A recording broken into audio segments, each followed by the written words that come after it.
Hi everyone, welcome back to the channel twin bros. I am Juhi और आज हम लोग पढ़ रहे हैं होम साइंस का एक और chapter which is design for fabric and apparel. तो सबसे पहले देखते हैं हम इस चैप्टर में पढ़ने क्या वाले हैं। So we'll discuss the concepts of design. Design होता क्या है सबसे पहले हम ये सीखेंगे, और उसके अंदर कौन कौन से एलिमेंट्स होते हैं, क्या क्या चीजें डिजाइन के अंदर होती हैं ये पता करेंगे। And then we know application of design principle. तो डिजाइन जो है वो कुछ प्रिंसिपल्स के ऊपर बेस्ड होता है, ऐसे ही नहीं होता, कुछ प्रिंसिपल्स होते हैं उसमें। तो हम देखेंगे कि वो प्रिंसिपल्स कौन से हैं और वो कैसे अप्लाई होते हैं डिजाइन बनाने में, उसके बारे में सीखेंगे फॉर फैब्रिक एंड अपैरल, मतलब कपड़ों के ऊपर। एंड लास्टली, जैसे कि हर चैप्टर में हम देखते हैं, करियर इस फील्ड में हम कैसे बना सकते हैं। तो चलिए शुरू करते हैं। सो डिजाइन एक बहुत ही पॉपुलर वर्ड है, एक बहुत ही कंटेम्प्रेरी पॉपुलर टर्म है। इसके अलग अलग मतलब होते हैं, जैसे कि यहाँ पे लिखा हुआ है, it has different connotations and meaning assign to it. तो लेकिन फैब्रिक्स में यानी कपड़ों में डिजाइन का मतलब क्या होता है, कलर स्कीम और more specifically the print on it. जैसे ये कपड़े मैंने पहने, इस पे क्या प्रिंट है, ये उसका डिजाइन कहलाया जाएगा। तो फिर फैब्रिक्स में प्रिंट या फिर कलर स्कीम, अलग अलग रंग जो उसमें यूज होते हैं, वो उसका डिजाइन कहलाए जाते हैं। लेकिन हमें ये बहुत याद रखने की जरूरत है, इम्पोर्टेंट चीज, कि डिजाइन सिर्फ एक डेकोरेशन नहीं है, एक मियर डेकोरेशन नहीं है। ये सिर्फ इसका एक यूटिलिटी, एक फंक्शन है। बहुत इंपॉर्टेंट चीज है कि इसका कोई फंक्शन हो या कोई यूसेज हो। अगर वो सिर्फ सुंदर दिखने के लिए है या अच्छा लगने के लिए, तो फिर वो डिजाइन नहीं कहलाएगा। यहाँ पे लिखा हुआ है, good design is truly integrated with utility of object which has been created. मतलब उसका कोई यूसेज होना चाहिए, उसका कोई इस्तेमाल होना चाहिए, कुछ इम्पोर्टेंस होनी चाहिए। यहाँ पे यही बता रखा है कि डिजाइन के अलग अलग मतलब होते हैं। सबसे ज्यादा हम क्या समझते हैं, हार्मनी इन फॉर्म। तो फॉर्म में हार्मनी का मतलब क्या हुआ, ये मैं आपको चैप्टर में आगे जाके समझाऊंगी, जब हम अलग अलग टर्म्स के बारे में सीखेंगे। Most important aspect of design however lies in meaning and use of the designer's creative urge। Designers अपनी क्रिएटिव अर्ज को, अपना क्रिएटिविटी को शोकेस करते हैं और उससे एक यूजफुल डिजाइन क्रिएट करते हैं, वो एक गुड डिजाइन कहलाया जाता है। Thus we can say that design is human power to conceive, plan and realize products that serve human beings in the accomplishment of any individual or collective purposes। तो ये क्या होगा, ये डिजाइन की definition होगी। अगर ऐसा आ जाए डिफाइन डिजाइन, देन हम ये लिखेंगे यहाँ से यहाँ तक, this is the definition of design. एक ह्यूमन पावर, एक डिजाइन को क्रिएट करने का, conceive, plan and realise product, जो कि किसी भी कलेक्टिव पर्पस को पूरा करने में मदद करते हो, that is design. A good design is more than aesthetically pleasing. Aesthetically pleasing मतलब कि जो आंखों को अच्छा लगे, जो सुंदर लगे। लेकिन एक अच्छा डिजाइन उससे ज्यादा होता है, क्योंकि मैंने बताया जैसे कि उसका एक यूसेज होता है, कुछ पर्पस होता है, वो ऐसे ही नहीं होता। अब हम आते हैं बेसिक कॉन्सेप्ट्स पे डिजाइन की। तो यहाँ पे एक पहले क्वेश्चन मैंने दिया हुआ है, give one difference between two types of design. तो डिजाइन के दो टाइप्स होते हैं, एक होता है डिजाइन एनालिसिस। तो अब हम आते हैं डिजाइन के दो टाइप्स पे, बेसिक कॉन्सेप्ट्स पे। तो यहाँ पे क्वेश्चन भी दिया हुआ है, give one difference between two type of design. तो टू टाइप ऑफ डिजाइन है क्या, एक है स्ट्रक्चरल डिजाइन और एक है अप्लाइड डिजाइन। तो हम दोनों के बीच में फर्क देखते हैं। पहले एक डिजाइन एनालिसिस करके एक वर्ड है, उसका मतलब सीखते हैं, ये है क्या। तो design is an arrangement according to a plan for creation of a desired project object. It goes one step further than the functional part of planning and produces a result which gives aesthetic satisfaction. It is studied in two aspects, that is structural and applied। तो design analysis मतलब कि हम जो design है उसको analyse कर रहे हैं, उसका अरेंजमेंट हम सीख रहे हैं। डिजाइन का जो अरेंजमेंट है, it is according to a plan for creation. वो उसको पहले हम बनाने से पहले प्लान करते हैं, एंड उसको जो प्लानिंग के बेसिस पे डिफरेंशिएट करते हैं हम, वो ही स्ट्रक्चरल और अप्लाइड में आता। तो दोनों में फर्क क्या है basically, structured design is what depends on form and not super imposed ornamentation. Super imposed ornamentation का मतलब क्या होता है, जैसे कि जो बाहर से दिखता हो, जैसे उसका रंग हो गया या फिर उसका कुछ कुछ और उस पे हो, तो वो। सो बेसिकली हमें यहाँ पे नाम से ही पता चल रहा है सुपर इम्पोज ऑर्नामेंटेशन, यानी कि बाहरी सजावट। तो ये इस पे बेस्ड नहीं होता है। In fabric production, it takes into account basic processing of fiber, types of fiber and yarns, variation of weaving, knitting, etc., and the stages at which color is added. तो इसके अंदर फाइबर प्रोडक्शन के अंदर क्या आता है structural design में, कि कौन सा प्रोसेस हो रहा है फैब्रिक फाइबर के लिए, और कौन सा फाइबर यूज हो रहा है, कौन सा यार्न यूज हो रहा है, अलग अलग टाइप की वीविंग, निटिंग, मतलब बुनना, कढ़ाई करना, ये सब होता है। और ड्रेस के अंदर अलग चीज है। तो ये तो फैब्रिक के लिए हो गया, फैब्रिक प्रोडक्शन। अब ड्रेस के लिए it refers to basic cut और सिलोट ऑफ द गारमेंट, मतलब कि जो कपड़ा है उसका कट कैसा होगा, उसका सिलोट कैसा होगा, that is in in dress. तो स्ट्रक्चरल डिजाइन फैब्रिक में अलग है एंड ड्रेस में अलग है। अप्लाइड डिजाइन की बात आती है। Applied design is the part of design which has been superimpose. जैसे यहाँ पे था नॉट सुपर इम्पोज, ये superimpose on the basic structure. मतलब स्ट्रक्चरल डिजाइन में हमें एक स्ट्रक्चर मिल गया कि जैसे ये एक ड्रेस है, ये मानो एक एक ड्रेस हुई, तो इसका जो कट है ऐसे, ये हो गया उसका स्ट्रक्चरल डिजाइन। इसके ऊपर क्या क्या डिजाइन होगा वो आ जाएगा हमारे अप्लाइड डिजाइन के अंदर, जो कि इस चैप्टर के बारे में हमें और जिस चैप्टर में हमें और पता लगेगा। So basically chapter applied design के ऊपर है। तो it is the part of design which has been super imposed.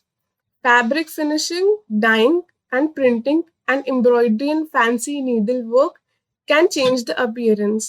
तो इसमें क्या होता है, कट से रिलेटेड नहीं है, इसमें क्या क्या आता है, printing, embroidery, fancy needle work, ये सब क्यों करते हैं, ताकि जो हमारा जो स्ट्रक्चरल डिजाइन से जो कपड़ा निकल के आया था वो और सुंदर हो जाए। तो ये तो उसका जैसे स्ट्रक्चरल डिजाइन आ गया है, ये उसका बेसिक कट हो गया।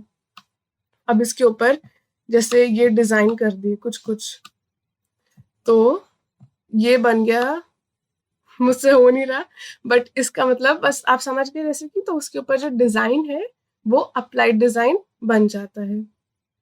और गारमेंट्स के अंदर अलग चीजें यहाँ पे अप्लाइड डिजाइन में।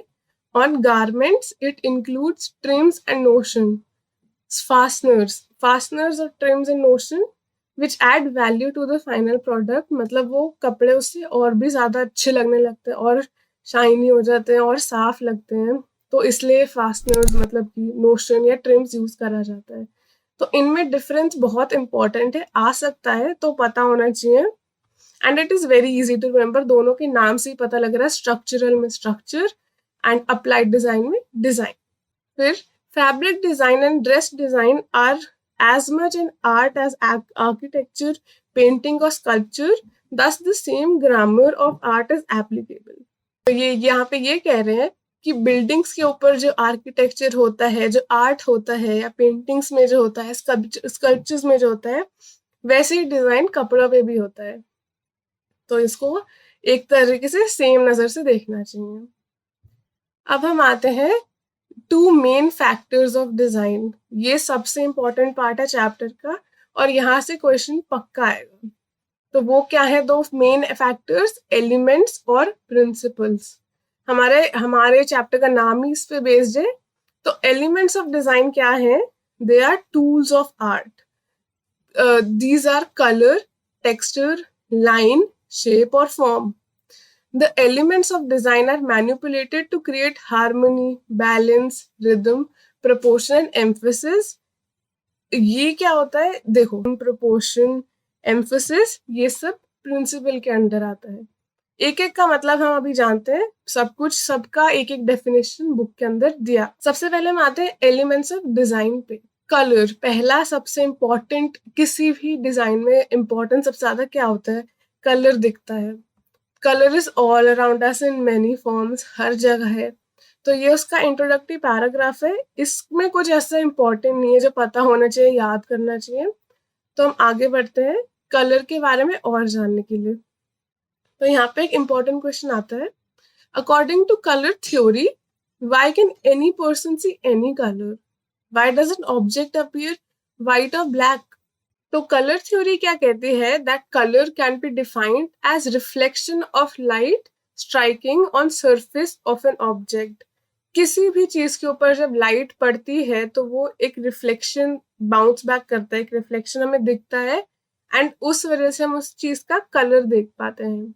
It is visual sensation resulting from reflection of visible light rays that strike the retina and stimulate cells in the nerve of the eye. तो हमारी आंखों में नर्व्स हैं और वो जो नर्व्स हैं वो स्टिमुलेट होते हैं सेल से, और वो सेल्स पे लाइट कैसे पड़ती है, जब किसी भी चीज के ऊपर थोड़ी सी लाइट पड़ती है तो वो रिफ्लेक्ट करती है लाइट बैक। वो रिफ्लेक्ट करके मतलब वापस से आके हमारी आंखों पे लगती है, और वो हमारे रेटिना रेटिना हमारी आंखों का एक पार्ट है, उसमें जाके गिरती है, और फिर जो सेल्स होते हैं वो स्टिमुलेट होते हैं। वो सेल्स में कुछ कुछ बदलाव आता है, और वो हमारी आंखों के जो नर्व्स हैं, आंखों के अंदर सारी नर्व्स जो होती हैं वो फिर देख पाती हैं हम, इससे हमें कलर्स दिखते हैं। ये प्रोसेस है, this is colour theory. The nerve send a message to the brain. फिर वो नर्व्स क्या करते हैं, यहाँ पे काम नहीं रुकता, वो नर्व्स ब्रेन को मैसेज भेजते हैं which produces sensation of specific kind and we see colour. तो जब ये सारा प्रोसेस होता है, एक ऑब्जेक्ट के ऊपर लाइट गिरना, वो रिफ्लेक्ट होना, हमारी आंखों में रेटिना में जाना, उसके बाद सेल्स स्टिम्युलेट होते हैं और हमारी नर्व्स में जाते हैं, जो हमारी नर्व्स के अंदर सेल्स होते हैं वो स्टिम्युलेट होते हैं, और वो नर्व्स जो है वो हमारे ब्रेन को मैसेज भेजती हैं, और फिर वो मैसेज से ब्रेन देखता है, एंड फिर वो एक सेंसेशन होती है हमारी ब्रेन के अंदर, and then we can see the color. The color that is observed by the brain is dependent on particular wavelength or combination of wavelength of the light source. तो हर light source का अलग अलग wavelength होता है, तो हम जो colour देखते हैं वो उसकी वेवलेंथ पे डिपेंड करता है। जैसे हम कहते हैं ना विबग्योर, तो विबग्योर में हर रंग का अलग अलग वेवलेंथ होती है, इस वजह से हमें अलग अलग रंग दिख पाते हैं। To see color on any material, light must be reflected from the object to be seen by the eye. So when all light rays are reflected, the object appears white. When none are reflected, it is reflected as black. तो यहाँ पे ये दोनों question answer हो गए कि why does an object appear white or black and why can a person see any color. तो why can a person see any color का मैंने आपको पूरा समझा दिया कि कैसे लाइट रिफ्लेक्ट होती है, हमारी आंखों में जाती है, हमारे सेल्स जो होते हैं नर्व्स में वो स्टिम्युलेट होते हैं एंड ब्रेन तक मैसेज जाता है। बट क्या होता है, हम ब्लैक एंड व्हाइट कैसे देखते हैं, मैंने बताया अलग अलग वेवलेंथ होती हैं, और वो वेवलेंथ जो है अगर कोई कम वेवलेंथ का है और सारी जो है रेज वो रिफ्लेक्ट हो ही नहीं रही, इनफैक्ट कोई भी रेज रिफ्लेक्ट नहीं हो रही, तो हमें कलर ब्लैक दिखेगा। और अगर सारी लाइट रेज रिफ्लेक्ट हो रही हैं तो फिर हमें ऑब्जेक्ट वाइट दिखेगा। अगर कुछ हो रही है कुछ नहीं हो रही है तो उससे डिपेंड करते करते चेंज होता रहता है colour, but white and black के लिए ये रूल है। और हाँ, एक चीज सबसे इम्पोर्टेंट यहाँ पे याद रखने के लिए ये है कि कोई भी कलर देखने के लिए हमें उस चीज पे लाइट जरूर पड़नी चाहिए। अगर कोई लाइट नहीं पड़ेगी तो हमें कुछ दिखेगा ही नहीं। To see colour on any material, light must be reflected. Light पड़नी चाहिए और वो पड़ेगी और वो रिफ्लेक्ट होगी, तभी वो हमें दिख पाएगा। अब हम आते हैं understanding colour. Study of colour is dependent on light, ये हमने अभी पढ़ा। और light is a form of radiant energy and forms a part of electromagnetic radiation spectrum. तो ये ऐसे वर्ड्स याद करने की जरूरत नहीं है, ऐसे लाइट के बारे में चैप्टर नहीं है तो ऐसे पूछा नहीं जाएगा। हाँ, आप कलर्स के बारे में आपको क्वेश्चन आ सकता है, बट ऐसे नहीं आएगा। Sunlight is radiant energy reaching earth from sun by light waves. Light falling on raindrops are scattered to produce spectrum of 7 color। Rain drop पे जो लाइट गिरती है उससे 7 रंग निकल के आते हैं, और वो जैसे मैंने बताया अभी विबग्योर कहलाता है। Violet, indigo, blue, green, yellow, orange and red, this is VIBGYOR. Sunlight rays are thus composed of these 7 visible colors along with ultraviolet and infrared rays. तो ये sun के बारे में था. It is not very important, but you should know. Light rays of short wavelength are grouped as receding or restful colors. तो दो तरह के कलर्स यहाँ पे हमें बता रखे हैं एक्चुअली. रिसीडिंग और रेस्टफुल कलर्स होते हैं एक, और एक होते हैं एडवांसिंग और स्टिमुलेटिंग कलर्स. तो जिनकी शॉर्ट वेवलेंथ होती है, जो छोटे वेवलेंथ के होते हैं, उनको रिसीडिंग रेस्टफुल कहते हैं. जैसे कि ग्रीन, ब्लू एंड पर्पल, ये सब क्या है, इनकी शॉर्ट वेवलेंथ है. लॉन्गर वेवलेंथ, जो लंबे वेवलेंथ के होते हैं, जैसे कि रेड ऑरेंज, येलो, ये सारे एडवांसिंग या स्टिमुलेटिंग कलर्स होते हैं.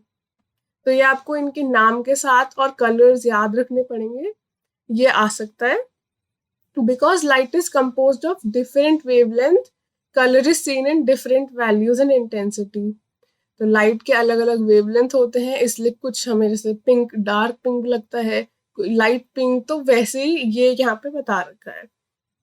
Colour is specified in 3 aspects: hue, value and intensity और क्रोमा.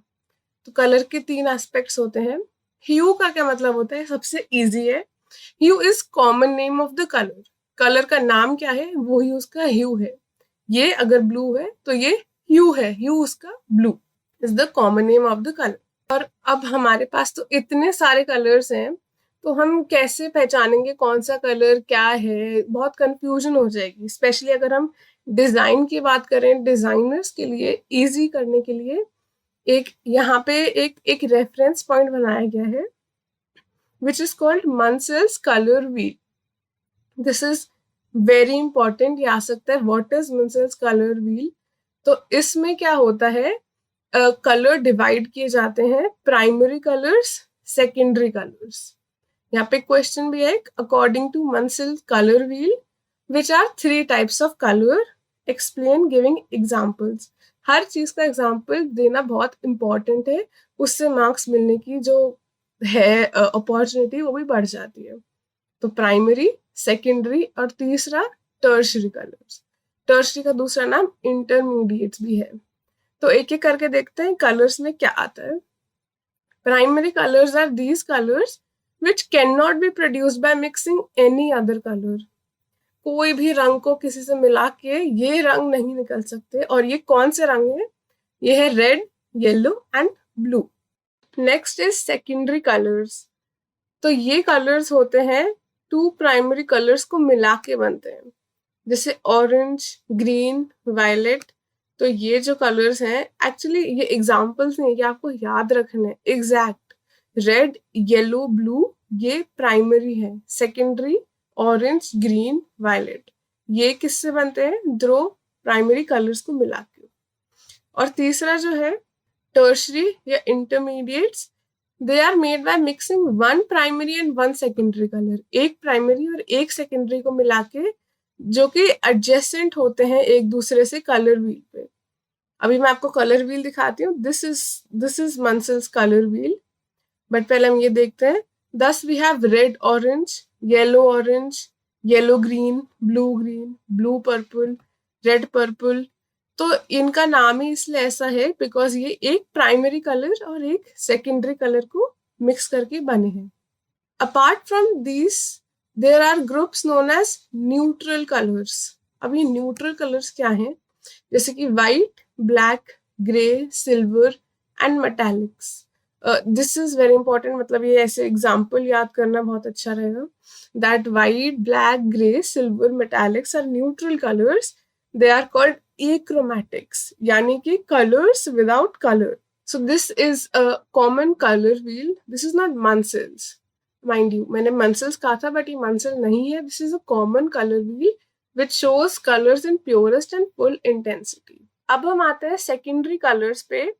तो सेकेंडरी कलर बनते हैं 2 प्राइमरी कलर्स को मिला के, रेड, येलो या येलो ब्लू, या रेड ब्लू, इन सबको मिला के कलर्स जो निकलते हैं वो सेकेंडरी होते हैं। वो कौन से हैं? ऑरेंज, ग्रीन और वायलेट। और तीसरा एंड आखिरी tertiary is these are made by mixing one primary and one secondary color। तो इन दोनों में से एक एक रंग को मिला के बनता है हमारा tertiary colour. Lying adjusting to each other on the colour wheel, ये भी बहुत इंपॉर्टेंट है कि जो हम कलर बना रहे हैं सेकेंड प्राइमरी और सेकेंडरी कलर से मिला के वो एक दूसरे के आजू बाजू हो। Lying adjusting to each other on the colour wheel. अभी मैं आपको यहाँ पे कलर व्हील भी दिखाती हूँ। सो this is the colour wheel, but एक चीज यहाँ पे रह गई है। Thus we have red orange, yellow green, blue purple, red purple। ये सारे क्या हो गए? टर्शरी या इंटरमीडिएट्स के एग्जाम्पल। इसके अलावा एक और कलर की कैटेगरी है which are called neutral colours. ये न्यूट्रल कलर्स क्या होते हैं? जैसे व्हाइट हो गया, ब्लैक, ग्रे, सिल्वर, मेटालिक्स, ये सब न्यूट्रल कहलाते हैं because these are colours without colour. इनमें कोई कलर नहीं होता but these are colours of course. That is why इनका एक स्पेशल नेम होता है which is very important, achromatics. तो neutral colours are also called achromatics. ये बहुत इंपॉर्टेंट है, याद रखना।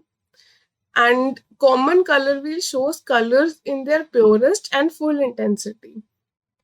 तो ये कलर व्हील में हम देखते हैं, जैसे मैंने बताया, ये तो हो गए primary, yellow, red and blue, these 3 are primary. ये ट्राइंगल में आपको दिख रहा होगा। फिर यहाँ पे आता है secondary, this orange, green, violet, ये यहाँ पे इसका ट्राइंगल बन रहा है सेकेंडरी का। और प्राइमरी सेकेंडरी को मिला के टर्शरी, प्राइमरी सेकेंडरी को मिला के अगेन टर्शरी, प्राइमरी सेकेंडरी को मिला के टर्शरी। सो ऐसे एडजेसेंट, मैंने जैसे बताया था आपको कलर व्हील में एडजेसेंट होने चाहिए, तो ये एडजेसेंट है ना, तो इसको मिला के ये कलर निकल के आ रहा है। So this is the colour wheel. अब हम आते हैं वैल्यू पे। वैल्यू क्या होता है? वैल्यू डिस्क्राइब लाइटनेस और डार्कनेस ऑफ अ ह्यू। ह्यू मतलब किस कलर, बस एक कलर का नाम, उसको ह्यू कहते हैं। तो कितना लाइट है या कितना डार्क है वो उसकी वैल्यू होती है, which is referred to as tint और शेड। तो यहाँ पे सबसे इंपॉर्टेंट चीज याद रखने की क्या है? White has maximum value, white की सबसे ज्यादा वैल्यू है, और ब्लैक कलर की has the least value. So this is what value is, lightness और darkness of a hue. Grey scale एक स्केल होता है जिसपे हम एक कलर को देखते हैं, एक उस पे नंबर्स होते हैं, तो उसके हिसाब से हम देखते हैं। And value chart, grey scale and value chart, ये दो चीजें होती हैं, are 11 grade scale for judging value. तो ये ग्रे स्केल और वैल्यू चार्ट हमें बताता क्या है? बेसिकली एक कलर की वैल्यू बताता है, और इसमें 11 तक नंबर होते हैं, मतलब 0 to 10 होते हैं, तो 0 भी एक है, तो इसलिए 11 ग्रेड स्केल लिखते हैं। इट शोज 0 फॉर ब्लैक, जैसे मैंने बताया black has least value, 10 for white highest, and 5 as the mid value for grey. तो ग्रे कलर जो है वो बीच में आता है इन 5 नंबर और 5 grade scale. When hue approaches white, it is a tint. When it approaches black, it is a shade. तो ये एक बहुत इंटरेस्टिंग चीज है याद करने के लिए कि जब वैल्यू तो हमें पता लग गया कि व्हाइट की सबसे ज्यादा है, ब्लैक की सबसे कम है, बट उसका नाम भी बदल जाता है। जब हम व्हाइट पे आते हैं तो उसको हम एक टिंट बुलाते हैं, उसका वर्ड होता है टिंट, और जब ब्लैक पे होता है तो वो एक शेड कहलाता है। This is a very interesting and important thing to know. And grayscale also help us in judging equivalent value of any hue. So यहाँ पे इन्होंने ग्रे स्केल दिया हुआ है। सो यहाँ पे दिख रहा है 0 से 10 तक है, तो मतलब इसमें क्या है? 11 वो है। तो हमें यहाँ पे ग्रे स्केल दिख रहा है, तो इसके अंदर 0 to 10 है, तो मतलब कि 11 ग्रेड स्केल्स हैं। ब्लैक का सबसे कम 0 पे वैल्यू, व्हाइट का सबसे ज्यादा 10 पे। व्हाइट हो गया टिंट और ब्लैक हो गया शेड। ये बहुत याद करना बहुत ज्यादा इंपॉर्टेंट है। और ये अगर हम ऐसे कलर के वाइज देखें तो ये ऐसा दिखता है। फिर हम आते हैं क्रोमा और इंटेंसिटी पे। इसका क्या मतलब है? और अभी तक हमने जो भी वर्ड्स पढ़े हैं वो सब कुछ कलर से ही रिलेटेड है, ये कलर का पार्ट है अभी तक। क्रोमा और इंटेंसिटी इज ब्राइटनेस और प्योरिटी ऑफ अ कलर। वो कितना ब्राइट है, वो कितना प्योर है, वो क्रोमा या इंटेंसिटी बताते हैं। Dullness results when colour is blended with other colour. तो किसी और कलर के साथ मिक्स करेंगे तो फिर उसमें डलनेस आ जाती है। इसलिए हमारे जो प्राइमरी कलर्स हैं वो सबसे ज्यादा आपने देखे होंगे ब्राइट लगते हैं। Red is very bright, orange is bright, but जैसे जैसे मिक्स करते रहते हैं और कलर के साथ तो उनका जो ब्राइटनेस है वो कम होती रहती है। Specially with the colour opposite to it on colour wheel. अगर हम अपोजिट कलर से मिक्स करें कलर व्हील पे तो वो और भी ज्यादा डलनेस होती है उसके अंदर, कलर के अंदर। Now recognising colours. Most of us with normal eyesight are able to distinguish between values and intensity of different hues, मतलब कि different colors, and give them names. तो हम सब ऐसे करते हैं कि अलग अलग कलर को अलग अलग नाम दे देते हैं। यहाँ पे एग्जांपल दिए हुए जैसे ब्रिक रेड हो गया, blood red, tomato red, Ruby red. तो ये क्या है, रेड के ही अलग अलग नाम है। इससे रेफरेंस मिल जाता है हमें कि अच्छा ऐसा ऐसा कलर का रेड है। बट ऐसा ना हमेशा नहीं चल सकता। हर जगह टोमेटो का कलर सेम रेड नहीं होता, हर जगह ब्रिक का रेड सेम रेड नहीं होता।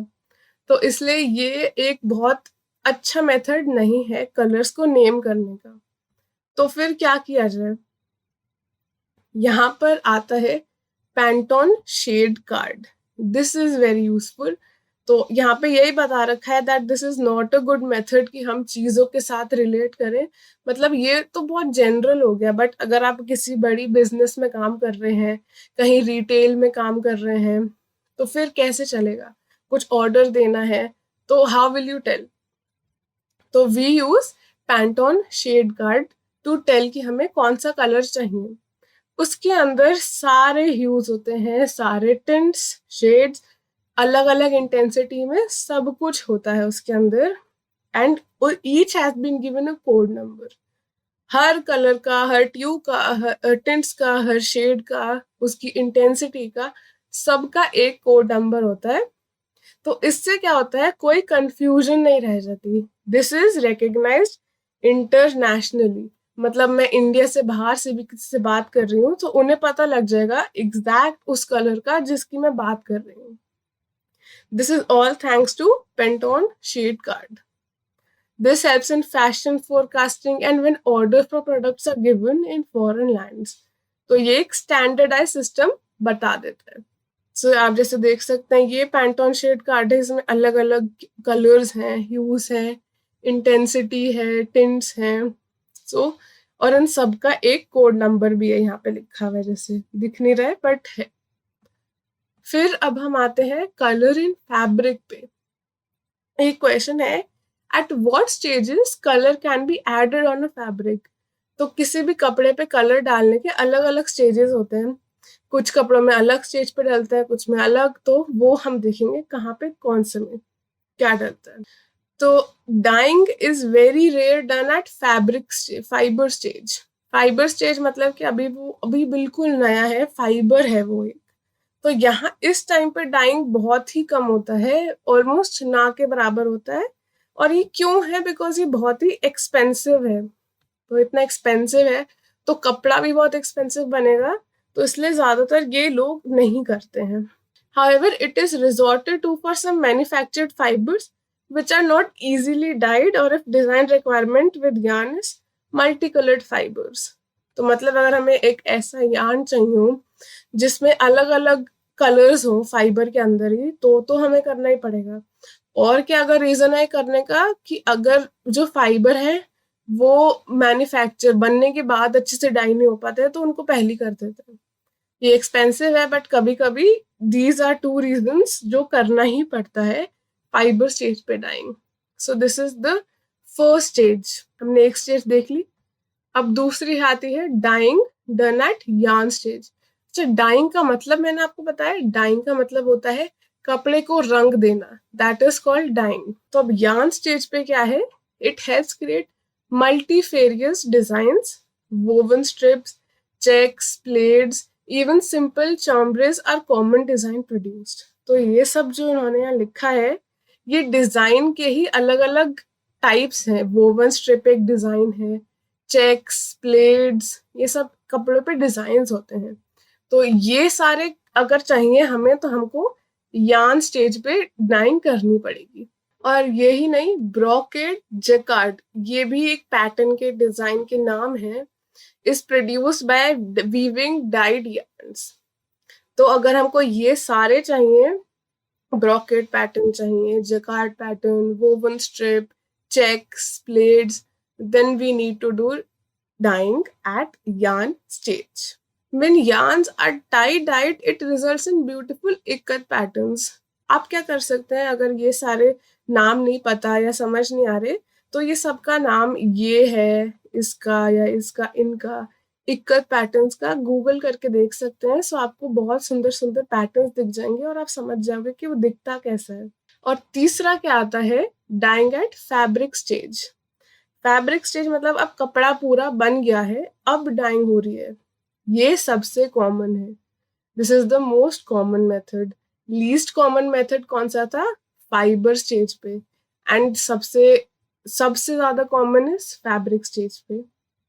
It may be done to produce simple single colour fabric and also design material through tie and but. तो मतलब अगर आपको कपड़े पे एक ही रंग चाहिए, पूरे कपड़े पे, जैसे पूरा टॉप ब्लू चाहिए, पूरी ड्रेस ब्लू चाहिए, तो फिर यहाँ फैब्रिक स्टेज पे डाइंग हो सकती है, और ये सबसे कॉमन भी है। चौथा आता है, colour can also be added at the fabric stage by painting, printing, embroidery and patch और एप्लिक वर्क। मतलब कि सिर्फ यही नहीं कि आपको अगर अलग अलग तरीके से नहीं डाल सकते हम फैब्रिक स्टेज में, ऐसा भी कर सकते हैं। हम पेंटिंग कर सकते हैं, प्रिंटिंग कर सकते हैं, एम्ब्रॉयडरी मतलब कपड़े के ऊपर कढ़ाई करना, दैट इज एम्ब्रॉयडरी, और कुछ पैच बनाना, कुछ अप्लाई, कोई छोटा सा डिजाइन बनाना, applique work, so that can also be done at fabric stage। Here the color application can be in any shape and form। तो हमने ये डाइंग एट डिफरेंट स्टेजेस पढ़ा क्यों, बिकॉज टेक्सटाइल डिजाइनर्स जो होते हैं, they need to have this knowledge कि कब कौन सा डाइंग यूज करना है, कहाँ पे करना है, and they need to have the knowledge of dyeing properties, dyeing properties of different fibres, अलग अलग फाइबर्स की, अलग अलग कपड़ों की, और depending upon requirement of final product they decide the stage and technique of colour application. जैसा हमें एंड में प्रोडक्ट चाहिए, जैसा कपड़ा चाहिए, उसके बेसिस पे हम डिसाइड करते हैं कि हमें कौन सा यूज करना है डाइंग स्टेज पे। अब हम सबसे इम्पोर्टेंट टॉपिक पे आते हैं, कलर स्कीम या कलर हार्मनी। तो this is very easy to understand. Basically colour scheme होता क्या है कि अलग अलग रंगों को यूज करना एक कपड़े के अंदर। तो इसको कैसे हम बोलते हैं, इसके अलग अलग नाम है। Colour scheme merely suggest hues that can be combined। जैसे मैंने बताया, बेसिकली ये बस ये होता है कि कौन से अलग अलग कलर्स को मिला सकते। Colour scheme can be discussed in 2 groups, related and contrasting. Related scheme have at least 1 hue in common. तो रिलेटेड में कोई एक कलर कॉमन होता ही है। तो रिलेटेड स्कीम के अंदर ये सारे आते हैं, monochromatic, achromatic harmony, accented neutral, analogous harmony. ये क्या क्या है? Monochromatic harmony means a harmony based on 1 hue. Mono मतलब क्या होता है? 1। तो फिर इसका मतलब क्या हो गया, सिर्फ एक कलर को यूज करके डिफरेंट कॉम्बिनेशन यूज हो तो उसको मोनोक्रोमैटिक कहते हैं। The single hue may be varied in value और इंटेंसिटी, मतलब उसकी डार्कनेस, ब्राइटनेस, ये सब बदल सकता है, बट कलर सेम रहेगा। जैसे अगर एक ड्रेस है पिंक कलर की, तो वो शायद उसमें डार्क पिंक भी हो सकता है, लाइट पिंक भी हो सकता है, बट वो एक ही कलर रहेगा, pink. So this is based on 1 hue. Achromatic harmony uses only neutrals such as combination of black and white। तो अगर सिर्फ एक कपड़े में ब्लैक एंड व्हाइट कपड़े यूज हो रहे हो, कलर यूज हो रहा हो, तो फिर उसको हम क्या कहेंगे, एक्रोमैटिक हार्मोनी, क्योंकि इसमें कोई कलर नहीं है, this is just black and white, तो एक्रोमैटिक। अब ऐसे समझ सकते हैं, क्रोमैटिक मतलब कि जैसे कलर हो गया, और मोनो मतलब वन कलर, एक्रोमैटिक मतलब नो कलर। एक्सेंटेड न्यूट्रल क्या हो, it utilises one hue and a neutral और एन एक्रोमैटिक कलर, मतलब कि एक कलर होगा और one hue and a neutral और एक्रोमैटिक कलर। हमने एक्रोमैटिक कलर पढ़ा था क्या क्या, ब्लैक व्हाइट। तो जैसे एक एक कलर कपड़ा हो गया, उसके अंदर सिर्फ ब्लू हो गया और उसके साथ सिर्फ व्हाइट हो गया, तो अगर ब्लू एंड व्हाइट सिर्फ मैच करेंगे तो वो एक्सेंटेड न्यूट्रल में आ जाएगा, जिसके अंदर एक ह्यू है और एक एक्रोमैटिक हार्मोनी है। Next, last in related color scheme is analogous harmony. It refers to color combination using two or three hues that lie side by side on the color wheel. तो मैंने आपको कलर व्हील दिखाया था, ये colour wheel, तो इसमें कोई भी दो कलर्स को मिला के बनता है जो कि कलर व्हील में एक साथ हो, आजू बाजू ऐसे करके, जैसे ये और ये मिला लिया, ये और ये मिला लिया, तो इसको हम लोग फोर्थ कैटेगरी में डालेंगे, विच इज एनालॉगस हार्मनी। तो ये हो गए रिलेटेड स्कीम, क्योंकि इसके अंदर at least one colour is common. अब कॉन्ट्रास्टिंग में क्या होता है, कोई कलर कॉमन नहीं होता, तभी इसका नाम ही कॉन्ट्रास्टिंग है, एक अलग दूसरा अलग। उसमें पहला टाइप क्या है, complementary harmony. It refers to harmony using two hues that lie directly opposite to one another on the colour wheel. तो ये क्या हो गया, एक्चुअली एनालॉगस हार्मोनी का एग्जैक्ट अपोजिट हो गया कॉम्प्लीमेंट्री हार्मोनी। एनालॉगस में आजू बाजू के कलर यूज होते थे, यहाँ पे एकदम अपोजिट यूज हो रहे हैं, तभी तो कॉन्ट्रास्ट आएगा। तो इसका एग्जाम्पल क्या हो सकता है, जैसे येलो और ब्लू यूज करा, ये एकदम अपोजिट है एक दूसरे के, या फिर येलो एंड वायलेट यूज करा, दिस इज एक्चुअली अपोजिट, तो ये दो करा use. So this is an example जहाँ पे दो अपोजिट कलर्स यूज हो रहे हो कलर व्हील में, and this creates complementary harmony. And next is double complementary. इसमें क्या है, two pairs of complements generally neighbours on the colour wheel, मतलब कि टू पेयर्स ऑफ कॉम्प्लीमेंट मतलब जो कलर है आजू बाजू होने चाहिए, दो दो कलर्स आजू बाजू, विच आर कॉन्ट्रास्टेड और मिक्सड विद दो कलर्स सामने आजू बाजू। बेसिकली यहाँ पे एक कलर ऑपोजिट है दूसरे के और ये यूज हो रहा है, यहाँ पे क्या हो रहा है, दो की बात हो रही है, बस इसलिए इतना ही डिफरेंस है कॉम्प्लीमेंट्री और डबल कॉम्प्लीमेंट्री में। Next is split complementary. It is a three color combination utilizing a hue, its complement directly across the color wheel and a neighbor. अब split में क्या है, तीन हो गए, ये धीरे धीरे करके कलर्स बढ़ रहे हैं, ह्यूज बढ़ रहे हैं। यहाँ पे कैसे, यहाँ पे थ्री कलर्स यूज हो रहे हैं, एक तो कोई कलर ह्यू, उसका कॉम्प्लीमेंट सामने वाला, जो भी उस कलर के सामने कलर होगा वो यूज होगा, एंड उसके साइड में कोई भी एक कलर यूज हो, इसको हम कहेंगे split complementary. It may also use a hue and two neighbours of its complement. Next is analogous complementary. It is the combination of analogous and complementary schemes and complement selected for dominance in group of neighboring colors. Now next is analogous complementary, is a combination of analogous and complementary scheme, a complement selected for dominance in a group of neighboring colors. तो analogous में मतलब क्या होता है, analogous and complementary scheme use होती है। सो ये analogous harmony हमने पढ़ लिया था, कॉम्प्लीमेंट्री हार्मोनी पढ़ा था, तो ये दोनों जब मिक्स कर देंगे, इन दोनों को कंबाइन कर देंगे, तो हमारे पास आएगा एनालॉगस कॉम्प्लीमेंट्री। और हमें ये याद रखना है, कंफ्यूज नहीं होना, एनालॉगस हार्मोनी अलग चीज है और एनालॉगस कॉम्प्लीमेंट्री अलग चीज है। एनालॉगस कॉम्प्लीमेंट्री आता है कॉन्ट्रास्टिंग कलर स्कीम में, और एनालॉगस हार्मनी आता है रिलेटेड कलर स्कीम में। And last is triadic harmony. Triadic नाम से पता चल रहा है थ्री, ट्राई, तो is a combination of three huge that lie equidistance from one another on colour wheel. तो एक दूसरे से सेम डिस्टेंस पे होने चाहिए उन तीनों कलर्स को अगर हम मिलाएंगे तो कॉन्ट्रास्टिंग स्कीम आएगा ट्रायडिक वाला। तो जैसे यही हो गया, हमारे प्राइमरी तीन कलर्स को मिला देंगे तो वो एक ट्रायडिक बन जाएगा, वरना सेकेंडरी तीन को मिलाएंगे तो भी, ऐसे टर्शरी को भी अगर हम मिलाएंगे तो भी ऐसा हो सकता है। So this is triadic complement contrasting scheme. तो ये हो गए colour scheme. This is very important because यहाँ पे बहुत सारे टर्म्स है जो याद करने पड़ेंगे और उनका मतलब क्या है याद करना पड़ेगा। And this is all about colour. तो हमारा कलर का टॉपिक खत्म होता है डिजाइन के अंदर। अब हम आगे बढ़ते हैं टेक्सचर के ऊपर।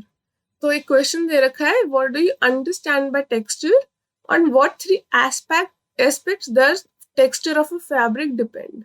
तो टेक्सचर का मतलब क्या होता है? Texture is sensory impression of sight and touch and refers to the tactile and visual qualities of a material.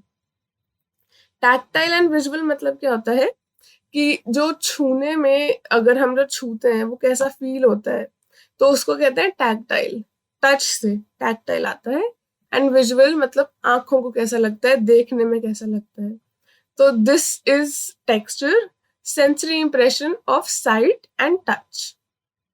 तो ये टेक्सटाइल की डेफिनेशन हो गई यहाँ पे। Refers to tactile and visual qualities of a material. ये what do you understand by texture हमने answer कर लिया। अब three aspect of texture depend upon. तो थ्री एस्पेक्ट्स क्या क्या है? How it looks, how it behaves and how it feels. तो हाउ इट लुक्स, कोई किसी भी कपड़े का टेक्सचर ऐसा हो सकता है shiny, dull, opaque, dense, transparent, translucent, glossy.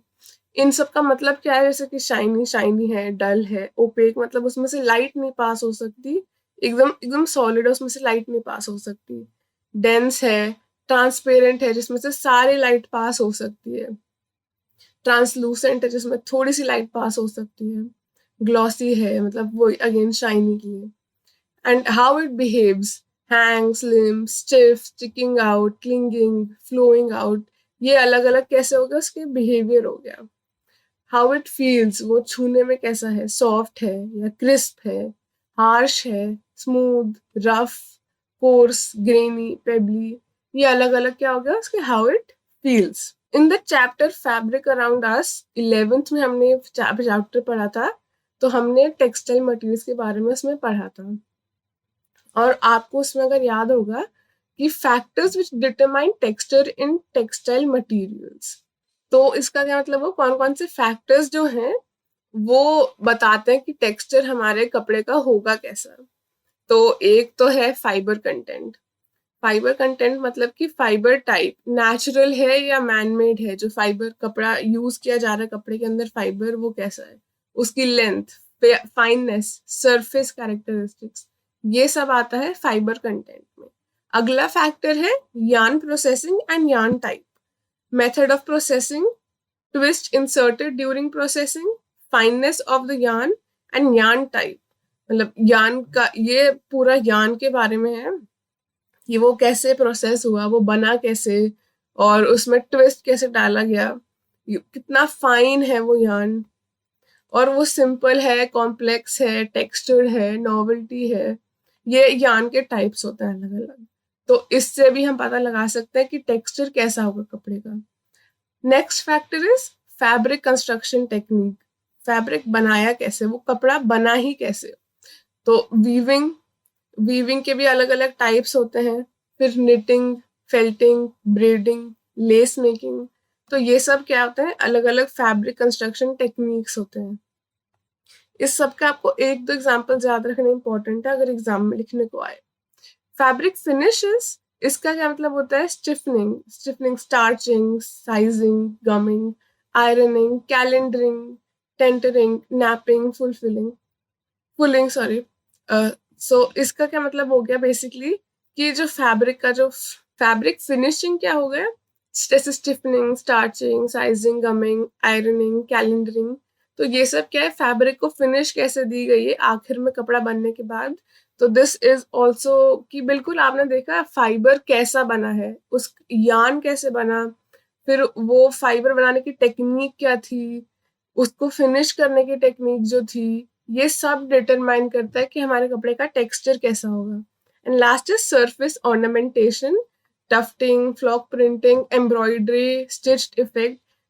ये सरफेस ऑर्नामेंटेशन मतलब कि जो कपड़ा बनने के बाद उसके ऊपर कुछ बनाया गया हो, जैसे टफ्टिंग करके या ब्लॉक प्रिंटिंग करके, एम्ब्रॉयडरी करके। सो this is called surface ornamentation. Of course ये करने से भी हमारे कपड़े का टेक्सचर बदलेगा। ये ही क्वेश्चन अलग वे में भी आ सकता है, what do you understand by texture of fabric, मैंने बता दिया है। And what are 4 factors in determining the texture. तो ये आ गए हमारे factors. The main purpose of texture in dress design is to create interest and to enhance desirable features of a person. तो टेक्सचर हम यूज क्यों करते हैं एक्चुअली, किसी भी सबकी बॉडी टाइप अलग होती है, तो वो जब वो कपड़े पहने तो वो उस पर अच्छे लगे। This is determined by texture. अगर आप सही टेक्सचर के कपड़े पहनेंगे तो वो आपके बॉडी पे ज्यादा अच्छे लगेंगे, ज्यादा सूट करेंगे। एंड टू क्रिएट इंटरेस्ट मतलब कि एकदम ऐसे प्लेन बोरिंग नहीं लगना चाहिए, अगर कोई देखे सामने से तो वो वो इंटरेस्टिंग लगना चाहिए, वो ऐसा लगना चाहिए कि आई कैचिंग हो, किसी की नजर लोगों पे उस पे जाए। तो this is the main purpose of texture in dress design. Texture used should have a pleasing relationship to each other to achieve harmony. In dress, the texture should be appropriate to figure, जैसे मैंने बताया आपके जैसे body type है या figure है, personal characteristics, ये सब डिटरमाइन करते हैं कि आपको कौन से टेक्सचर के कपड़े पहनने चाहिए। जैसे शाइनी, डल, ओपेक, डेंस, ये सब डिटरमाइन करते हैं कि आप पे वो कपड़ा लगेगा कैसे अच्छा। This is the importance of texture अगर आए तो। Now next is line. तो लाइन हम सबको पता है लाइन होता क्या है। It is defined as mark that connect two points, that is line. But यहाँ पे लाइन का काफी ज्यादा इंपॉर्टेंस है डिजाइन के अंदर। क्यों? क्योंकि इट इट डिटरमाइंस कि आप पे वो कपड़ा लगेगा कैसा। जैसे टेक्सचर है वैसी लाइन भी एक बहुत इंपॉर्टेंट कंपोनेंट है। तो it has a beginning and an end, and it can be also formed as outline of an object, shape or form. Line is used to define shape or different parts of silhouette or as a design. And as an element of design, it indicates shape of things, provides movement and determines direction. तो अगर एक element है design का line, तो वो हमें देता है कि एक्चुअली एक मूवमेंट देता है और डायरेक्शन बताता है, किस डायरेक्शन में ड्रेस जाती हुई दिखेगी, कोई सामने से दिखेगा तो वो कैसी लगेगी। सो this is movement and determines direction. अब लाइन के टाइप्स क्या होते हैं, बेसिकली 2 टाइप्स होते हैं, एक तो स्ट्रेट लाइन और एक कर्व्ड लाइन। तो straight line is rigid unbroken line, this is a straight line. Straight line create different effects depending on their direction. तो अगर कोई ऐसे स्ट्रेट लाइन स्लैंटिंग जा रही हो, या स्ट्रेट लाइन जो है वो एकदम ऊपर से नीचे जा रही हो, या वर्टिकल जा रही हो, उस सबसे बहुत फर्क पड़ता है कि वो फैब्रिक या वो कपड़ा आप पे कैसा लगेगा। Vertical line stress up and down movement and it emphasize height and give effect that is severe, dignified and reserved. Vertical line मतलब कि ऊपर से जो नीचे जा रही हो, this is vertical line. And इससे क्या पता लगता है, ये अप एंड डाउन मूवमेंट दिखा रहा है एक तो। एंड इट एम्फसाइजेस हाइट, एक तो आपकी हाइट ज्यादा लंबी लगती है। इफ यू वेयर क्लोथ्स जिसमें वर्टिकल्स लाइन बनी हो तो आपकी हाइट ज्यादा लगती है। एंड ये एक ऐसा इफेक्ट देता है जैसे इट इज सीवियर या फिर डिग्निफाइड, रिजर्व्ड, तो ये ऐसा लगता है। Next is horizontal line. So this is the horizontal line.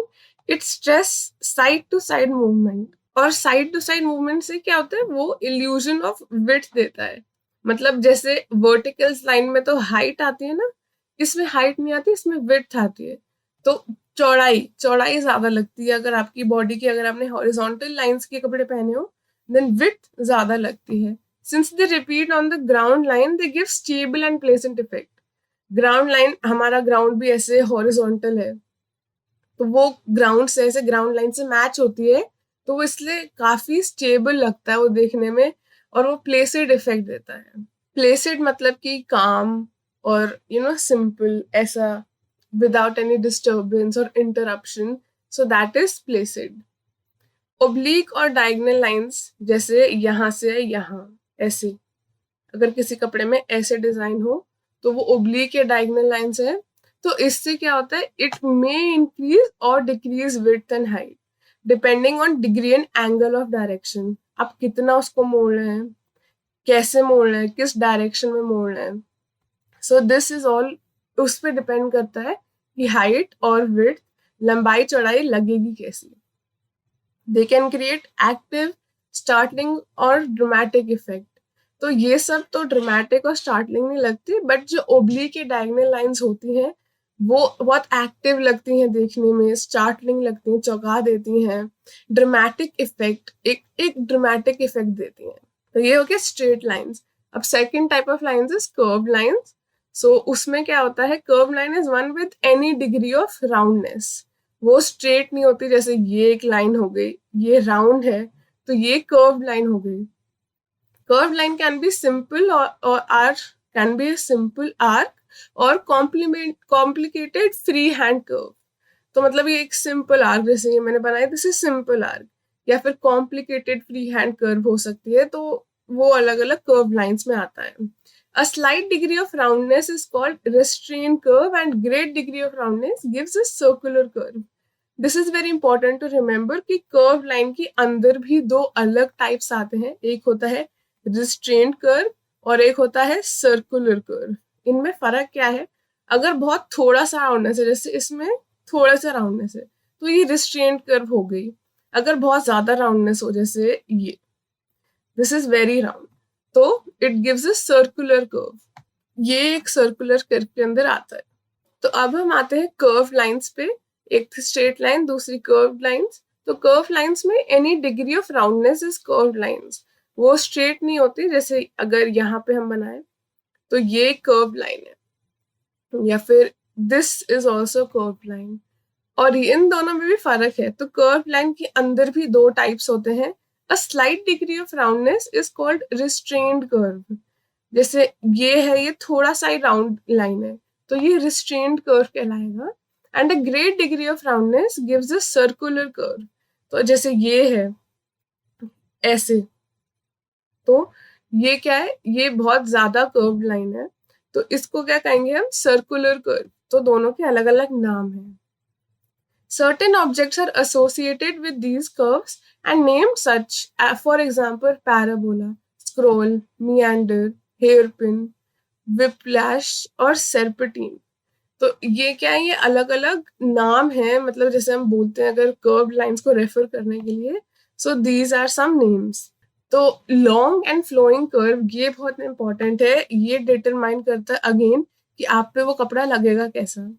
Texture, line, straight line, curve line, उसके अंदर कैसी लाइंस हैं, दैट ऑल डिटरमाइंस कि वो कपड़ा लगेगा कैसा। और you should wear the clothes which suit your body type. तो long flowing curves appear most graceful and rhythmic.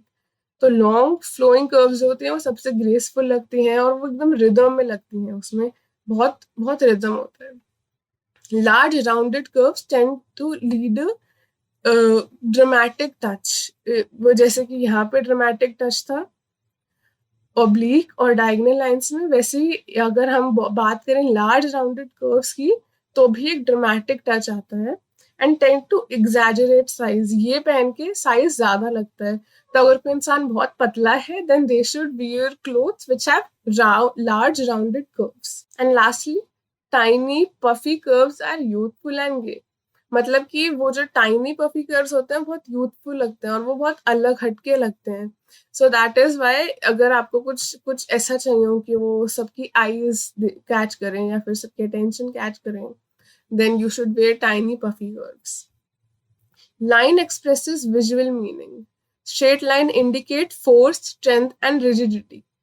ये भी एक फर्क है स्ट्रेट और कर्व लाइंस के अंदर। तो स्ट्रेट लाइंस जो हैं वो फोर्स दिखाती हैं, ताकत दिखाती हैं, रिजिडिटी दिखाती हैं। कर्व लाइंस जो है वो सॉफ्ट लगती हैं, ग्रेसफुल लगती हैं डिजाइन के अंदर. Straight lines are more dominant. The design effect is masculine. Curved lines give impression of femininity and daintiness. तो ये बता रहे हैं कि straight lines masculine लगती हैं because they indicate force, strength, rigidity, and curved lines soft, graceful, and femininity को represent करते हैं. Next element in design is shape और forms. Also यहाँ पे मैंने क्वेश्चन दिया था. Curved lines on garment are of 3 types. Name each type and write one characteristic.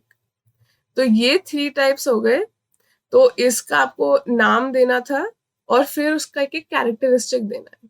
अब हम आते हैं एलिमेंट की नेक्स्ट डिजाइन पे, विच इज शेप और forms. These are made by connecting lines. तो अभी हमने लाइंस के बारे में पढ़ा है, जब उन्हें जोड़ देते हैं तो शेप्स निकल के आती हैं, फॉर्म्स बनते हैं. शेप्स कैन बी 2 डायमेंशनल, जैसे कि ड्राइंग हो गई या प्रिंट पेपर पे तो वो 2D होता है. और 3 डायमेंशन एज एन ऑब्जेक्ट, कोई चीज होती है वो 3 डायमेंशन होती है, which can be viewed from 3 or more sides like a human body और गारमेंट्स ऑन इट. तो वो सब 3D है. Now this is very important. यहाँ पे पढ़ते हैं. There are 4 basic groups of shapes. ये क्या होता है?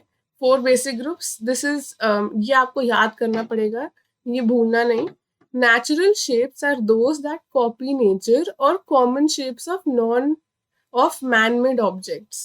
तो जैसे अगर कोई लीफ का डिजाइन हो गया या लीफ का शेप हो गया तो वो नेचर को कॉपी कर रहा है. ट्रीज बने हुए हैं तो वो नेचुरल शेप है. तो this is one type of shape. अगला स्टाइलाइज शेप आर सिंपल और modified natural shape. They may have some part distorted और एग्जैजरेटेड. मतलब ये नेचुरल शेप्स ही हैं बट वो और भी उसको मॉडिफाई कर देते हैं. जैसे अगर लीव्स में हमने और भी चीजें डाल दी, अगर बहुत इंट्रिकेट डिजाइन डाल दिए लीव्स के अंदर, एक लाइन डाल दी करके, तो वो क्या होगा? स्टाइलाइज शेप हो गया. Geometric shape are those that can be mathematically formed or gives a similar impression. They can be formed using rulers, compasses, or other measuring instruments. Geometric shapes क्या होते हैं? जो कि मैथमेटिकली बन सकते हैं, जैसे बॉक्सेस हो गए या ट्राइंगल, सर्कल्स. अगर इस सब का डिजाइन है, ये सारी शेप्स है हमारे फैब्रिक पे, कपड़े पे, तो फिर हम उसको कहेंगे geometric shape. And lastly abstract shape are free form.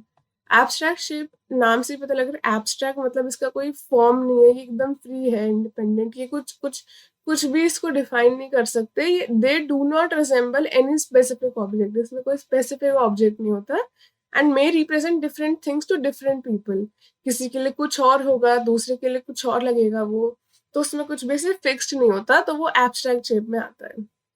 Because of personal association they may view it differently. Shape and form in fabric refer to fall or drape of the material. तो हमें पता ही है कि हम सब कुछ अलग अलग करके पढ़ते हैं.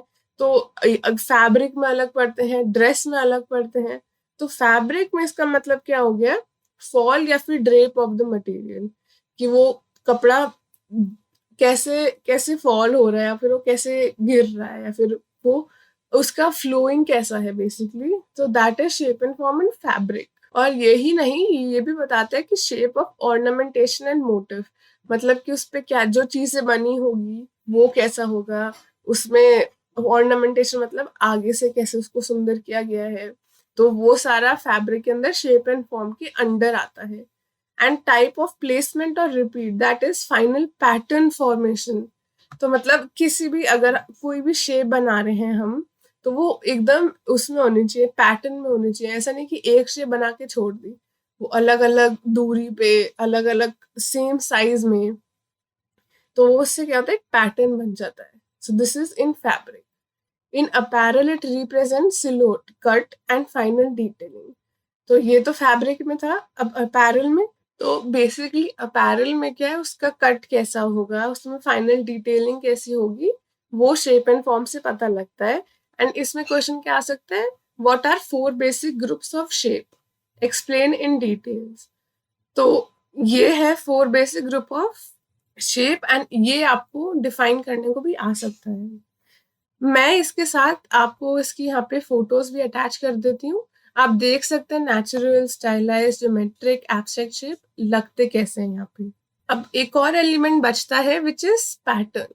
अ pattern is formed when shapes are group together. तो लाइंस को अगर हम ग्रुप टुगेदर करते हैं तो क्या बनता है, शेप बनती है, और शेप्स को अगर एक साथ लाते हैं तो पैटर्न बनता है। दिस ग्रुपिंग में be all of one shape और कॉम्बिनेशन ऑफ टू और मोर शेप्स। तो या तो एक ही शेप यूज होगी पैटर्न में, या अलग अलग दो तीन अलग अलग शेप्स यूज करके पैटर्न बन सकता है।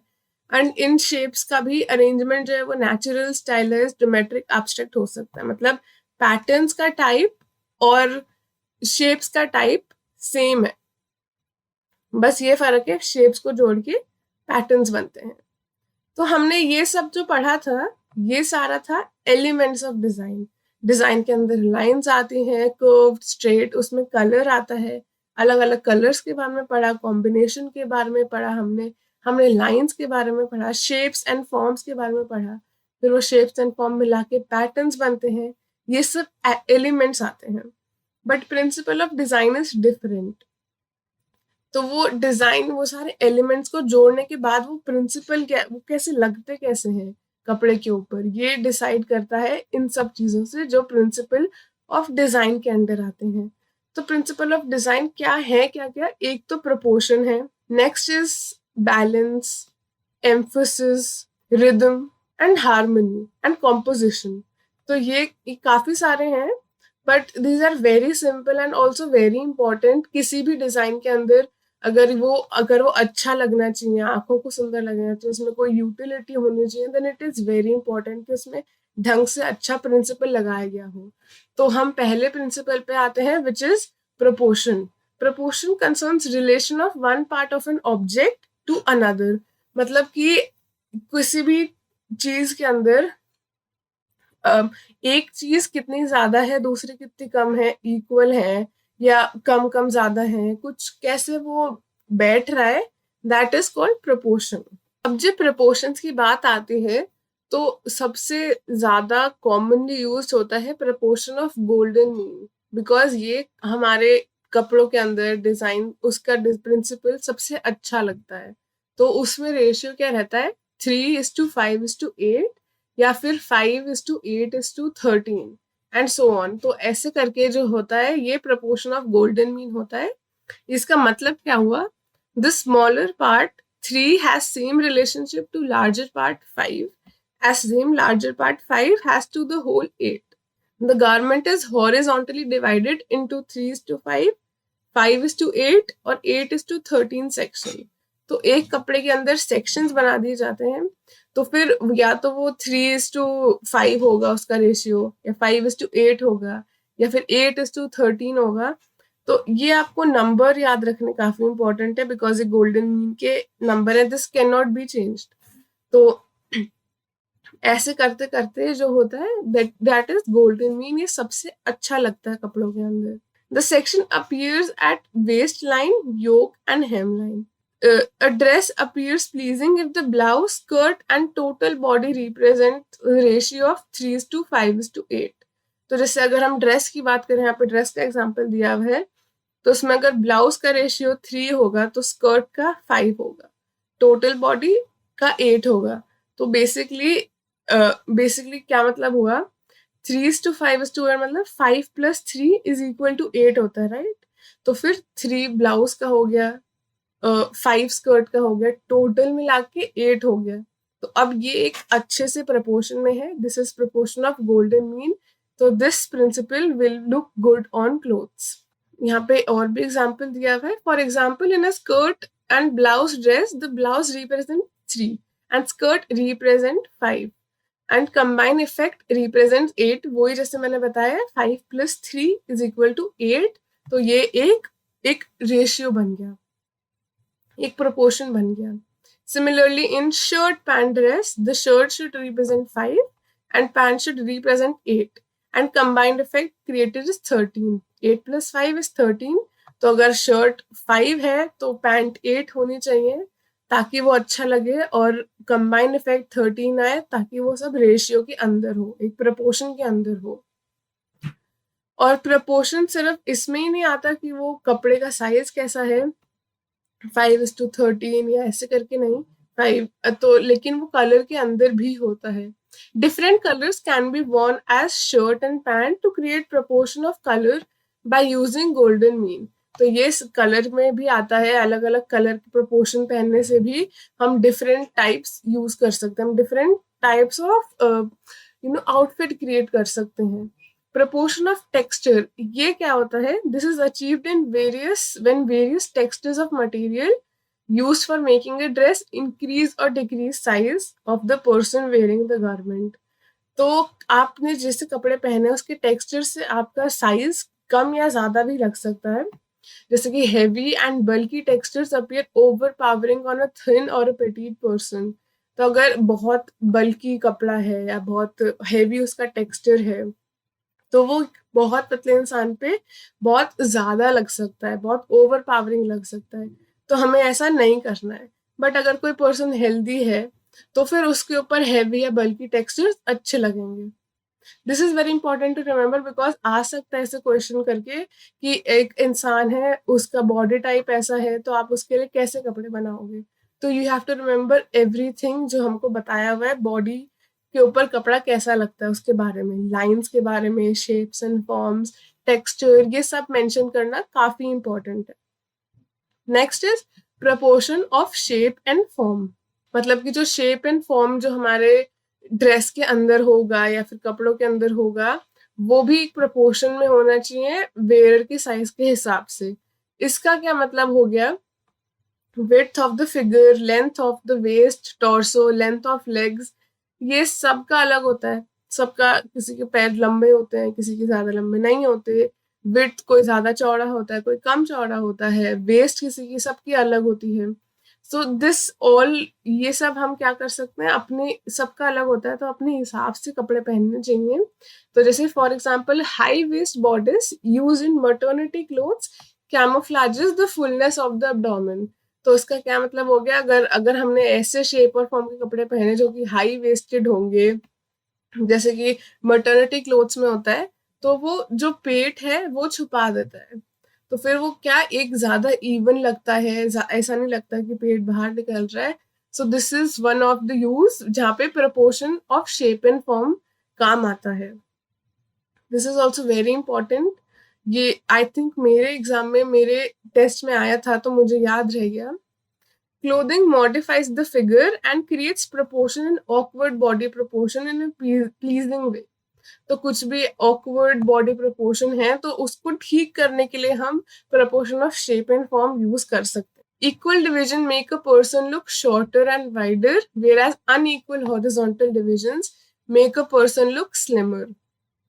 तो अगर जैसे आपकी पैंट और आपका शर्ट दोनों इक्वली हाफ हाफ में डिवाइडेड है, 50-50 करके, देन वो आपके लगेंगे शॉर्टर लगेंगे और वाइडर लगेंगे।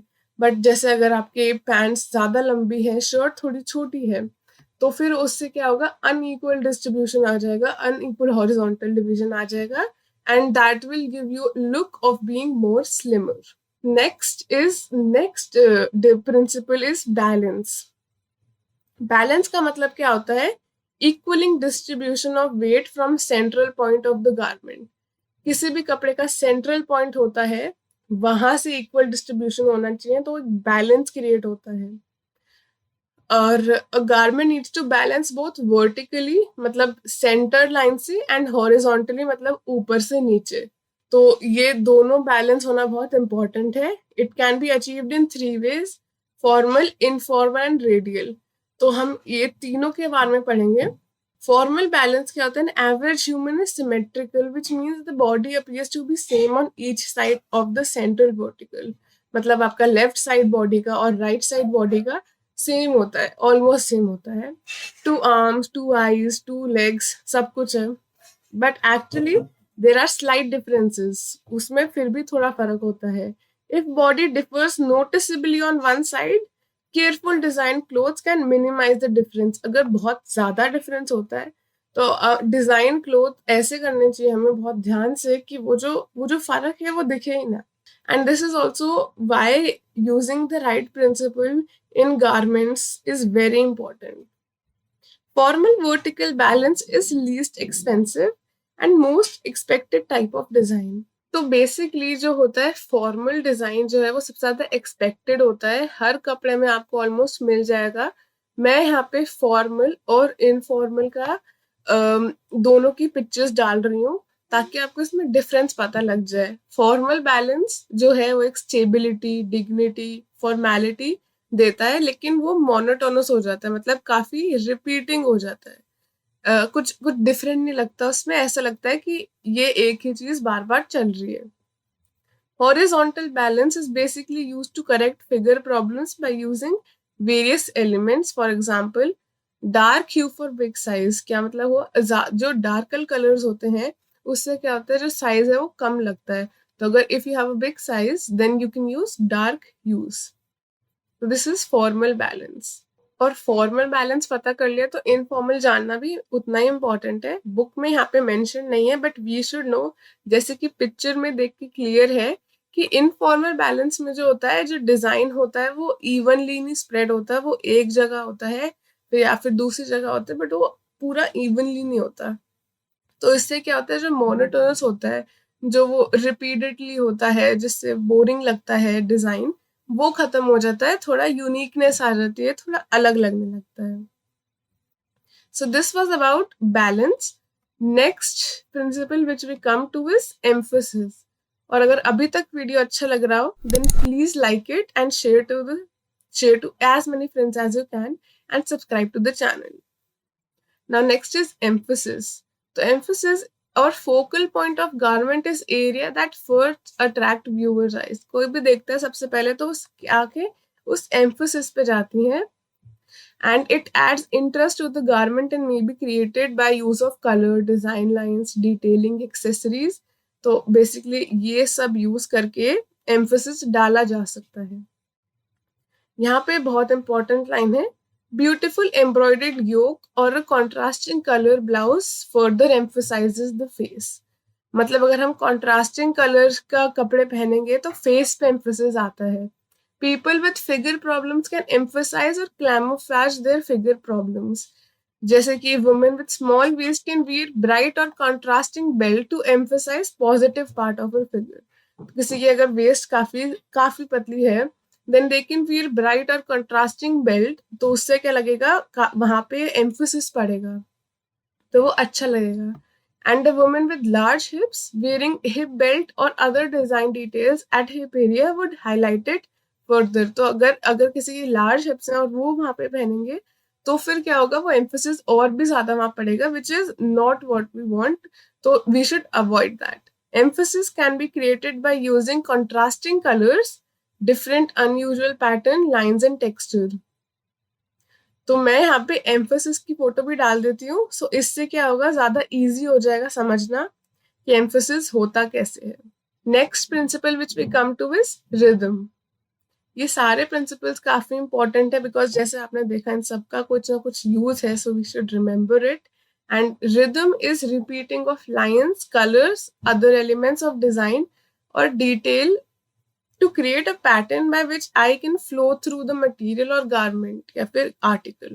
तो basically कोई भी line repeat हो रही है, कोई color repeat हो रहा हो, elements repeat हो रहे हैं, तो वो क्या होता है, rhythm बना देता है। यहाँ क्वेश्चन भी है, illustrate any 3 ways each of creating emphasis in kurta और कुर्ती। तो ये पहले जो हमने emphasis के बारे में पढ़ा था उसके ऊपर है कि किसी भी कुर्ती में हमें एम्फोसिस डालना तो कैसे करेंगे। मैंने आपको एक फोटो भी दिखाई थी एंड दिस इज, ये हाईलाइटेड पार्ट जो है इसके अंदर आपको अपना आंसर मिल जाएगा, so you have to write it on your own. Now rhythm क्या है, रिदम कैसे बनाते हैं। एक तो रिदम होता है एम्ब्रॉयडरी लेसेस का, button, piping, colour etcetera at neck line, sleeve और हेम लाइन्स। दूसरा क्या होता है, कोऑर्डिनेशन बाय ग्रेजुअल इंक्रीज और decrease in size of motifs, lines, button, मतलब या तो जैसे बड़े बड़े बटन फिर ऊपर से नीचे होते होते वो छोटे होते रहे तो क्या रिदम बन जाएगा, या फिर लाइन्स जो है वो मोटी हो नीचे आते आती पतली हो जाए तो रिदम बन जाएगा। कलर जो है डार्क पिंक से नीचे आते आते लाइट पिंक हो जाए कपड़े में तो रिदम बन जाएगा. सो दिस इज बेसिकली रिदम.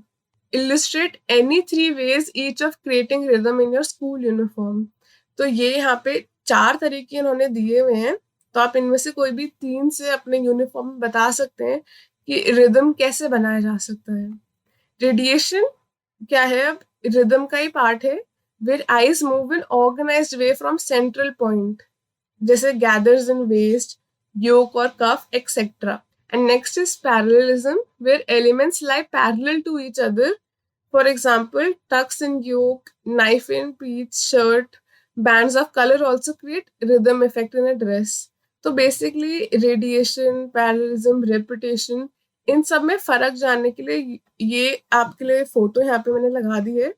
सो इससे फर्क पता लग जाएगा तीनों में फर्क कैसे है एंड एक रिदम बनता कैसे है. Now the second last principle which we have to know is harmony. तो harmony क्या है? Harmony is created when all elements of design come together to give pleasing harmonious effect. नाम से पता लग रहा है वो एकदम ऐसे harmonious effect देते हैं, वो सुंदर लगते हैं, अच्छे लगते हैं. सारे elements जब एक साथ आ जाते हैं तो that is harmony. Harmony by shape is created when all areas of garment reflect the same shape. Shape में हार्मनी कब आती है? जब सबकी शेप गारमेंट में हर एलिमेंट की चीज जो है शेप है उसका सब कुछ सेम होता है. Collar, puff, hem are curved and it square pockets are given and they would interpret the collar, cuff and hem are curved and its square pockets are given. They would interrupt the continuity of the design. Harmony by texture, अब ये क्या होता है? Can be created by using right kind of texture of for a dress. तो एक तो texture एक element की तरह यूज होता है हमारे डिजाइन में, और प्रिंसिपल के अंदर भी टेक्सचर का रोल है, जैसे मैंने आपको हर एक में बताया. When dress is in several places as salwar and kurta and dupatta. A silk kurta and salwar will show bad harmony by use of cotton dupatta. अब इस ये टेक्सचर के ऊपर था तो इसलिए उन्होंने उसका एग्जाम्पल दिया है. अगर टेक्सचर सिल्क का है तो आप कॉटन दुपट्टा उसके साथ नहीं यूज कर सकते बिकॉज वो हारमोनी में नहीं जाएगा. तो हारमोनी कैसे हमने देखा, एक तो शेप्स में और एक टेक्सचर के अंदर. And lastly the principle which we need to know is composition. Composition क्या होता है? आर्टवर्क या फिर एक concept develop by arrangement and placement of elements of design and applying. And the last design principle is composition. तो composition क्या होता है? It is concept developed by arrangement or placement of elements of design and applying principle of design in the best possible way in given space. तो किसी भी space के अंदर हम जो design बनाते हैं वो क्या क्या उसके अंदर होगा, that is composition basically. To create a composition, the creator can select 2 or 3 principles of design. हमने अभी सारे प्रिंसिपल ऑफ डिजाइन पढ़े, तो उसमें से कोई भी 2 या 3 अपने हिसाब से वो चूज करते हैं और जो भी हमारे पास कपड़ा है उस पे वो बनाते हैं.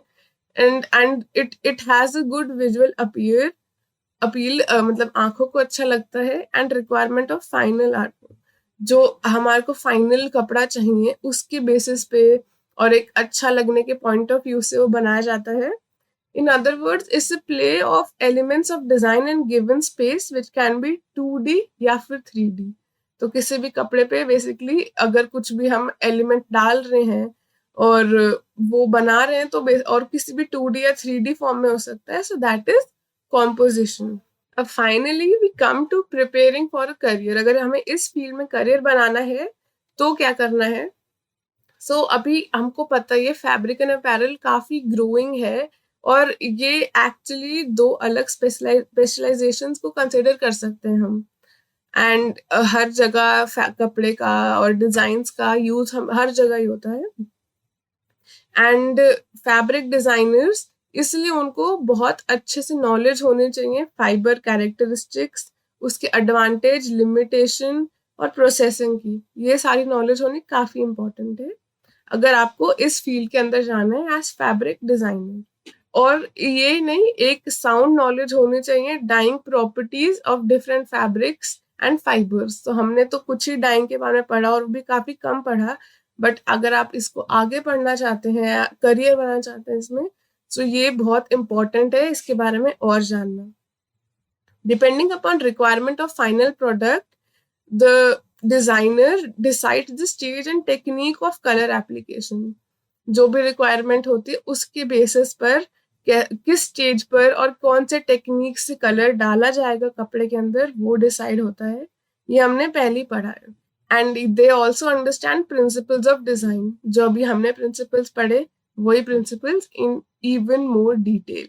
Various institutes offer both long and short-term courses leading to certificate, diploma, and associate or bachelor degree in this field. अब इसका स्कोप क्या है? तो awareness of changing trends and styles and ability to produce design that are fresh, current, or even ahead of fashion curve. ये यहाँ से basically यहाँ से लेके यहाँ तक this is what you should know अगर आपको इस फील्ड के अंदर आगे जाना है कि क्या ट्रेंड्स बदल रहे हैं, कौन से नया फैशन आ रहा है, करंट क्या चल रहा है, ये सब पता होना काफी इम्पोर्टेंट है. Textile design for apparel fashion tend to have quicker turnaround than designs for furnishing. तो मतलब कपड़ों के अंदर ज्यादा जल्दी चेंज आता है as compared to other types of designs. Textile design workers in industry ये क्या काम कर सकते हैं? या तो researching and producing designs for textile company, and ये और भी काम कर सकते हैं जैसे डिजाइन एजेंसी में या फिर फ्रीलांसर्स के साथ, फ्रीलांसर्स खुद बन के. So this is also scope. तो स्कोप हमने पढ़ लिया एंड इसमें करियर कैसे बनाना है. And with this we complete a chapter. Thank you so much for watching. Please like the video and share it with your friends and family, and also don't forget to subscribe to channel Twin Bros. Thank you.